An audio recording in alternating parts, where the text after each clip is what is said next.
We got a great episode for you. We are going over NBA free agency. Our divisional breakdown this week takes us to the NFC East, and we have an awesome big board segment this week. So let's go. And welcome to Trophy Kids, presented by Bad News Media. It is July 3rd, and Kawhi Leonard has yet to ruin the NBA free agency market. How are you doing today, sir? Doing well. How are you? Doing great. We're recording this at about 8:13 p.m., so, while we're recording this, I'm sure Kawhi will sign. But as of right now, he is still the only big marquee player not to have signed, and I am waiting for him to absolutely ruin the NBA again by signing with Lakers. Because right now, with the way free agency's gone in the offseason, the landscape for the NBA hasn't looked better in decades, probably. Yeah, it's very exciting. I have no clue who's going to win. No idea. So, yeah, that's cool. And for whatever reason earlier today, I realized I kind of forgot that Klay Thompson's hurt. And I was like, oh, so it's basically going to be Steph and Draymond. And D'Angelo Russell. Yeah, but I keep hearing he may get shipped off as well. That's the only thing that makes sense, which I think we should just dive right into the free agency. We'll start with that one, I guess. D'Angelo Russell, when he moved, I was like, what was the point there? Are you guys just going to try to outscore teams 145 to 140? Like, there's no defense involved if you have him on the court. So I would assume he is a trade piece and an asset to move. Yeah, I was very surprised by that. I thought that was weird.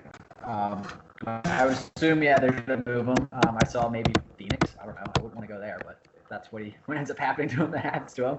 But yeah, I mean, and then I've also been surprised. No one apparently wants DeMarcus Cousins. I know he's injury prone, but apparently no one wants him. So weird not to have a market for him. He's injury prone, but still, I'm sure he's obviously not getting a max. But you could get him for some decent. There are some teams that have cap money that could sign him. We should start with, I guess, the biggest free agency, and that is Kemba Walker is now a Celtic.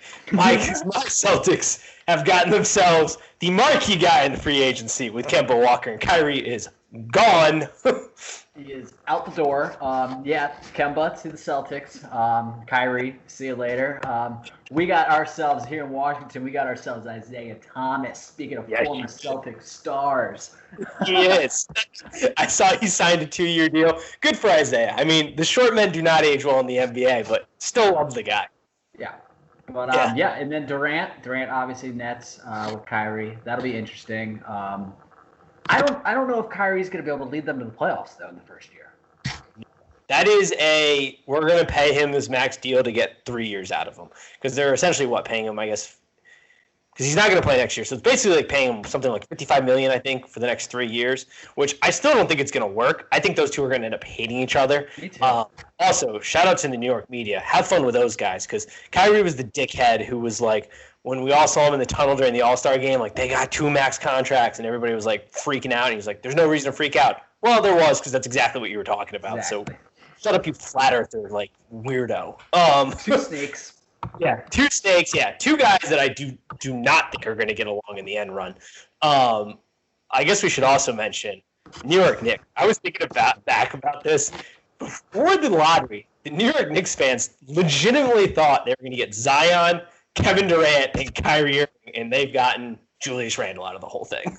Yeah, they got Julius Randle and Bobby Portis. That's really exciting. The poor New York Knicks. And the thing with the NBA is it's not like the NFL. They make you use your cap, so they're just going to have to give an obscene amount of money to just some B player. I mean, C player maybe. The Knicks are a disaster.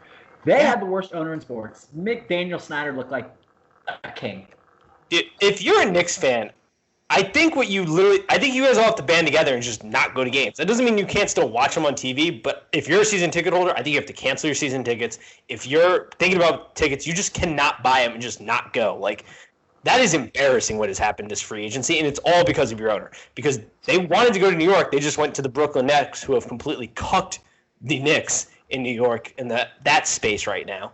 And you look at next year's free agency, there is nobody.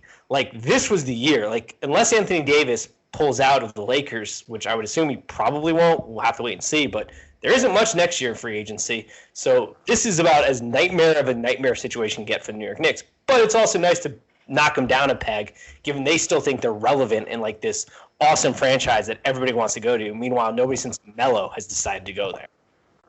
Exactly. I know.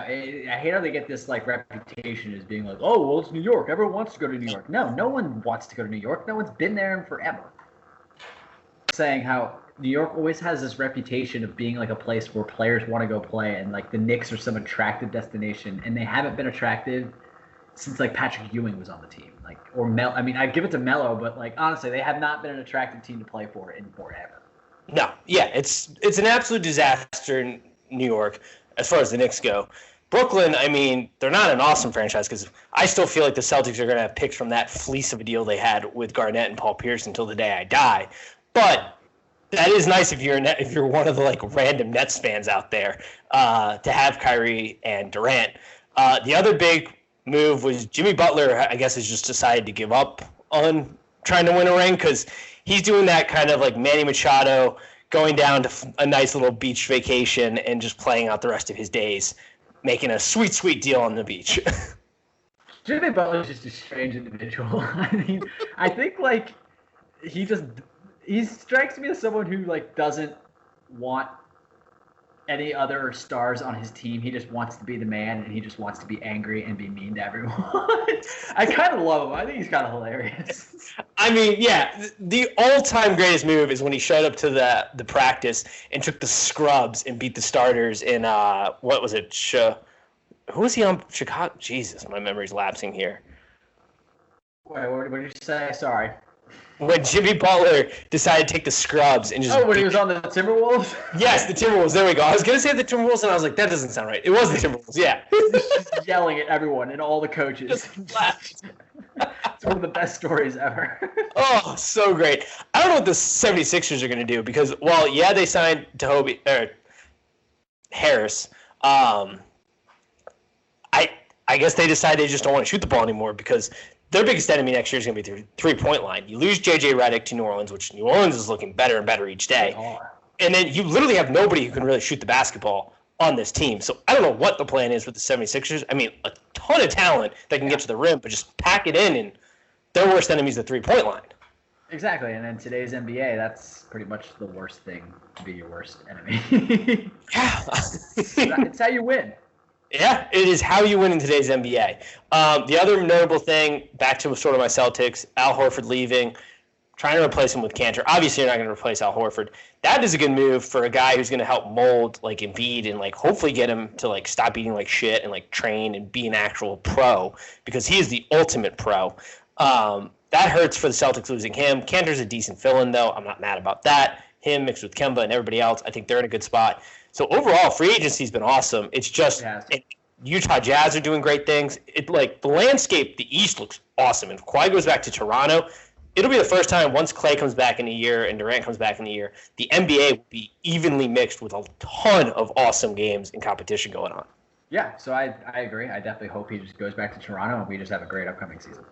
Yeah, I would agree. We'll see. It'd be the first time in a while that I'd actually maybe care about the NBA, where it isn't like, oh, I'll just check in when Golden State's in it and whoever in the East made it through. Yeah. Moving on to what is always our favorite segment, our NFL divisional breakdown. This week we are doing your division, the NFC East. So, given it is your division, I will give you the honors of picking the first team we decide to break down here. Oh, let's talk about the New York Football Giants. I mean, we hit the Knicks fans early, and now we're going to hit them again with the Giants. But go ahead and start off. Bad times in New York. Let me tell you something. Really, couldn't happen to nicer people. It could not happen to a better bunch. Just always thinking about others up there in New York. This is a bad football team. There's no way around it. I don't know who the hell's going to start at quarterback. Poor Saquon Barkley, man. He is a stud with no one really around him. I like Golden Tate, but I mean, it's like you lose Odell and you replace him with Golden Tate. Let's be serious here. I mean, yep. Hall of Famer replaced with Golden Tate, nice player, but no, he's not Odell Beckham. They gave money to Sterling Shepard. I think he's a fine player, but this is just a bad team. It's a really bad team, and I do feel bad. I feel like Barkley's going to turn into our generation Barry Sanders, where it's like this incredible talent on the field who just gets run into the ground, retires early because he just is going to take a shellacking. Now, his body is built for it, for sure, but it is sad because that is a huge waste of a talent. I like Evan Ingram at tight end, but he has potential. Eli is aging in an incredibly terrible way. Daniel Jones, the plan is there to have him sit for a couple years, which was a wild move. The defense doesn't look great.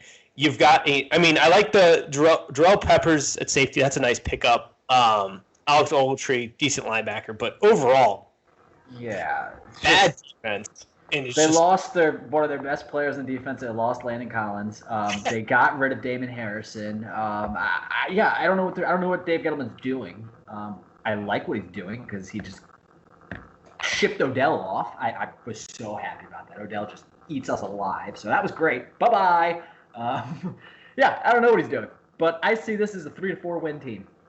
I'm with you. Bottom of the barrel. The nice thing is they can get off to not even a fast start, but like they have my Bucks in week 3, so maybe they'll win there. Who knows what my Bucks will look like? But yeah, I've got them winning 3 to 4 games at max, probably. Bottom of the barrel once again, and just another hard winter if you are a New York. Yeah, tough winter. Agreed. Real tough winter to be living in New York City or being a New York fan around the country. Real tough. Winter is coming, and it is not going to be kind to you. Not at all. All righty. Moving on. Which one do you want to go with next year? Oh, I'm going to pull a little Skip Bayless here. My Washington Redskins. There you go. All right. Now, let me tell you about my Washington Redskins. Believe it or not, my Washington Redskins would have made the playoffs the past 2 seasons if we did not just get murdered with injuries. Yeah. I know that sounds funny, and people probably don't even realize it, but it's the God's honest truth. We were 6-3 last year, and Alex Smith's leg just snaps in half. So we put in Colt McCoy, who plays 1 full game, and then his leg snaps in half. And then we put in Mark Sanchez, who's a bum, and then we play Josh Johnson. I mean, like, what do you expect with a team? We started 6-3 and we finished 7-9. We got in 2 games. We went on to our 4th quarterback. I mean, no one could win that way. My dog's crying. Hold on. Hey, what's wrong? All right. Anyways, so yeah, but unfortunately, I don't think that this team is gonna be the average to decent team that we were the past 2-3 seasons. I think we may take a step back. Just the quarterback position lacks. There's a whole situation going on with Trent Williams. We have no wide receivers, just none whatsoever. And Jordan Reed, I mean, he's a stud, but he's always hurt. So I just think the offense is really going to struggle. I love our defense. I love our defensive line. I love the Montez Sweat draft pick. I like the addition of Landon Collins. Reuben Foster's injury crushed us. I don't love us up the middle. So I don't know. I think the Skins can compete, but I don't think we're going to be a playoff team. Yeah, I'm with you. Look, and you hit it right on the head with the injuries. I think you guys had the most line combinations at one point with that offensive line. I mean, that has been – the medical staff in the Redskins either need a pay raise for dealing with those injuries or need to all be fired because they can't keep anybody healthy. One of the two. Yeah. Somebody needs to figure that out quick. I like Dwayne Haskins pick, but he's obviously not going to be a day one starter. We'll see, but I would hope not. Yeah. Montez Sweat, great pick. Bryce Love, if his knee can come back, he tears ACL, I believe, that could be decent. I love the running backs. Yeah, the running back depth is great. I got them like 8-8 maybe, 7-9, right about where they were last year. Case Keenum being the starter probably, or Colt McCoy isn't great options in the NFL. You're right. The start of the schedule is just brutal. Yes. We could start off 0-5. I think we may have – do we have the Giants in there? You have – No. Yeah. You have Eagles, Cowboys, Bears, Giants, Patriots, Miami. So that's first 6. You got Miami week 6. Well, we got the Giants you just said, right? Yeah, Giants too. So that is the one common theme across the NFC East. The NFC East has some brutal schedules this year across the board. And you guys definitely do not have any favors in there, to say the least. The ending is a little easier. It's a little easier towards the end, but yeah, the beginning is real rough. Finally, we have a bye week in the middle of the season and not like week 4 like we always get, which is nice. But, yeah, I mean, you said it. I agree. I think we're a 7-8 win team. I hope Keenum comes in, starts maybe the first 4 games, and then hopefully we can get Haskins in there. But But yeah, I mean, I kind of like them third, maybe second in the NFC East. I don't really see the NFC East as being like some powerhouse division anyway. No, definitely on a downswing, the NFC East, at least this year.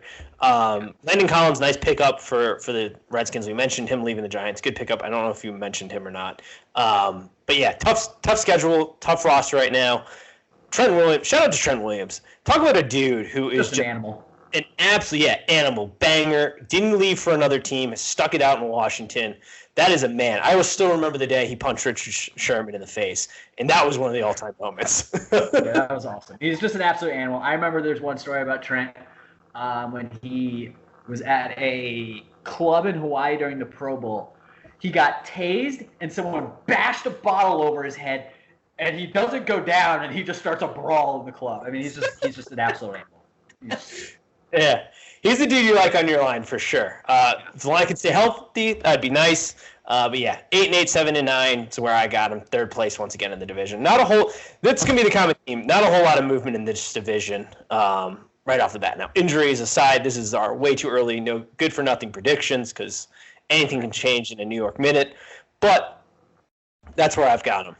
What do you want to move to next? We got two remaining teams, Eagles and your favorite, the Cowboys. Let's go to the lovely city of Philadelphia. Brotherly love. All right. Yeah. The return of Deshaun Jackson, big storyline there. He's coming. Deshaun's coming.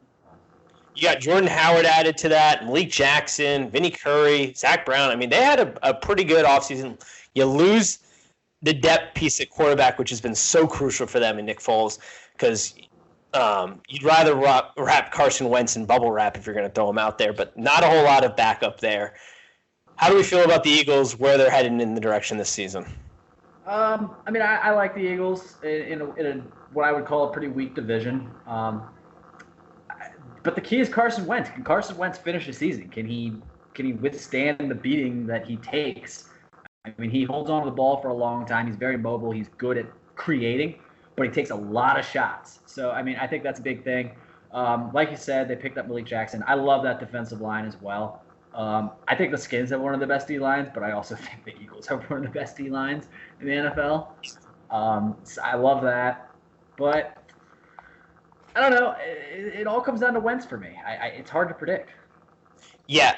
Nate Sudfeld and Clayton Thorson are their backup quarterbacks. So the linchpin is Carson Wentz and his health, because this is their division for sure to win. But if he goes down, bye-bye. You might be in the bottom end of the barrel with the freaking New York Giants. And that is a fact. Oh, they could be. And last year they had a slow start last year. They ended up making the playoffs, but that slow start really hurt them. It didn't look like they were going to make the playoffs. Had we not crumbled and gotten injured, they probably wouldn't have made the playoffs.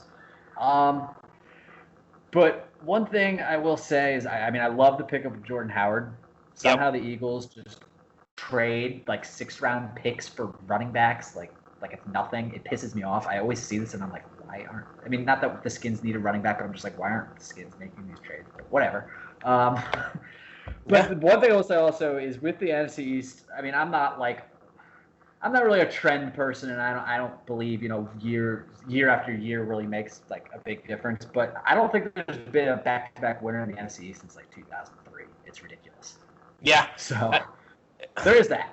It is it's their division to win. I love the offense. If Carson Wentz can stay healthy, you look at Jordan Howard in the running back, but then you got Alshon Jeffrey, Deshaun Jackson, Nelson Aguilar, and Zach Ertz with that creative or offensive game planning. That could be explosive and a lot of fun to watch, but it all comes down to them. Their schedule is tough, but all their tough games are at home, which is a huge benefit, especially for the Eagles. Going into Philadelphia, it's a tough home crowd. They play all their tough games. I don't know how they got that at home for the most part. So, yeah. Their receiving weapons are just absolutely sick. I do like that. And I just realized I made a mistake in what I just said. The Cowboys won the division last year anyway, so if the Eagles won, they'd still wouldn't be a repeat. Yeah. So, yeah. Yeah, it's a tough schedule, but a lot of games. A lot of their tough games, like they have a tough, like in the middle of their season, they play Bears, Patriots, Seahawks, but it's all at home. So it's like, home? Yeah, all at home. And that's back to back to back to back. I mean, that's a huge victory for them because that is a gauntlet of 3 games. but also just awesome that you have that at home. Oh, no. Yeah. And then you go on the road to Miami the next week, and then the Giants. Like, that is, towards the back end of their schedule, it is real nice. So, tough schedule, but doing themselves some favors at home. Yeah, I had them winning like 10, 11 games if Wentz is healthy. Yeah, I got them first in the division. Yeah. 10 first in the division for me. All depends on Wentz, which leaves us with the Cowboys. This team, to me, is like the pin. They're not as good as like that 2001 Bucs team, but they are the perfect, like, their coach they have built a good team, but the coach is not the right coach to get them over the hurdle. Jason Garrett is a fine football coach. He's going to get you very consistently about the same kind of win-loss percentage, I feel like, as long as you give him a decent team to be around. But this team, I don't think, has done enough to move the needle. No. And you got some players and some contracts here. We'll see what happens. They have got an absolute brutal of a schedule with a lot of tough away games. Like, they're playing New England in November at New England. They're playing the Bears in December, bear weather at Bears. Then they got the Rams right after that. Then the Eagles. I mean, they have got a brutal schedule. They do. But, I mean, like you said, they have built, like, a solid team. They have Jason Garrett, who just can't motivate them to get over the hurdle. You're right. And I like him, but I've never been this Dak Prescott guy. I really hope they do give him $30 million a year. That would be hysterical. They're going to do it. They are going to do it. They are. And they've built a sick defense. Jalen Smith is awesome. Everyone laughed at their pick last year, myself included, and Leighton Vander Esch, but he ended up being a stud, a really good player. And he kind of pushed Sean Lee off the field, who gets injured all the time anyway. But, I mean, he kind of took Sean Lee's spot. I'm interested to see what Jason Witten does, because that man, although he still had receptions in his final year, he couldn't move. Yeah, he is one directional. He ain't changing direction. He's DJ Metcalf out there in whatever his age is, 4-year-old body or whatever he is. Yeah, I mean, you look at it, you replace Beasley with Randall Cobb, yeah, you got Amari Cooper. I think Beasley was underrated to begin with, honestly. I'd agree. Yeah, 100%. Amari Cooper came on strong for them towards the end of the season, so you hope it's there. But, yeah, Dak Prescott, I'm not a big Dak Prescott believer either. Zeke's a beast, but who knows what will happen with him. And he could, in week 4, have an off-the-field incident and be suspended the rest of the season, so who knows with him. I know Zeke's only played 3 years, and he is a freak of nature. He is a freak specimen, but, I mean, he has had so many carries in his young NFL career that it's just well, eventually, I think he will hit a wall. I still think he's too young to be hitting that wall anytime soon, but he's had a lot of carries on that body. Yeah, I got them at like 9-ish wins probably. I mean, they've got a gauntlet of schedule, but yeah, that feels about right. Second in the division type of deal. Yeah. Yeah. Well, that's our divisional breakdown. We got Eagles, Cowboys, Redskins, and the New York Football Jets, who hard winner in New York. Giants. Not Jets. Man, oh man. It's all terrible in New York. New York, if you're a New York fan, just give up. Like, there is no happiness in New York. I think the Yankees are good. That's it. Yeah, the Yankees are good. That's literally it. Yeah. The Rangers got Artemi Panarin, but, I mean. That's true. All right, moving on to our big board segment. This week we got a good topic. So the topic for our big board, ranking your top 3. If you could go back in any time to watch a sporting event, what would you go to or watch? Should I start with number 3, like my third? Yeah. Third to best. Okay, for me, number 3, the 2006 Rose Bowl game between USC and Texas. Reggie Bush, Vince Young, Matt Leinart. Did I just steal it? Oh, I have them at 2, yeah. Yeah, that game was awesome. Yep. Being there just would have been unreal. I remember watching it, I think I was 13 years old or, 14 years old, and I was just blown away by that. Yep. I mean, that's the best bowl game there is. I mean, when you got the sunset over those mountains, it's usually perfect weather. That is arguably the best college football game ever. I mean, just the pros that were on the field and the game itself, phenomenal. I still watch that 30 for 30 like all the time. Yeah, I had that as my number 2. I got another replacement in there. But, yeah, awesome pick. All right, good one. My number 3, it's a homer pick to start it off. Red Sox versus Yankees, Game 7, ALCS. It was an absolute blowout. But it would have been awesome at my 11-year-old self when baseball was everything. I could have told you the batting average, anything about every player on that team. And to come back from that 0-4 sweep in Yankee Stadium, that would have been awesome, I think, to see, even though it was a complete blowout. Still would have been an awesome moment to be a part of. Yep, that's definitely a good one. And I don't want to lose to Joe Buck. Red Sox fans have been waiting to hear it. Red Sox are the world champions. That call still gives me chills. I still want to hear that on TV, so that's why I didn't go with the World Series pick, but that was an awesome game. Yep, for sure. Definitely a good one. For me, number 2, this is going way back, way before either one of us were alive. Actually, no, sorry, we were alive, but we were young. Actually, I don't even know if we were alive, so I'm not sure. But Buster Douglas versus Mike Tyson, one of the biggest upsets in boxing history. My dad is a big-time boxing mark. He tells me about it. I wish I was there. That would have been awesome. I've always wanted to go to some legendary boxing match, and it's kind of like a dying sport in a way. So I don't know if I'm ever going to be able to. So yeah, I wish I was in that building for that. Yeah, that would have been an awesome event to see. And to say that you were there would be very cool. And one of the all-time great boxing matches.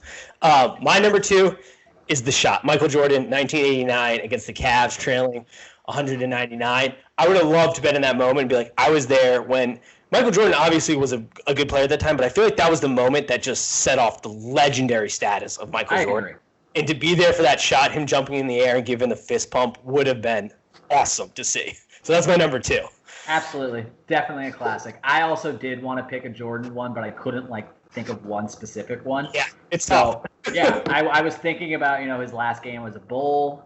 That'd be a good one. But I had to do it for my number 1. I think it's probably pretty fucking obvious. It was only a year ago, but Capitals winning the Stanley Cup. It's kind of lame because obviously I'm going to pick that, but when it's the only team that you've ever seen win, it's pretty big. So yeah. That I wish I could go back in time and then I just spent the money and just said fuck it and gone. That's fair. I was a little nervous you might steal mine. I'm staying in the same realm. 1980 Miracle on Ice, USA beats Russia 3-4. That would have been an all-time moment to be in Salt Lake in the United States when they beat them. Yes. Would have been bananas. Bananas. That's like a game where you hear about people who don't even watch hockey or anything. They can still tell you where they were.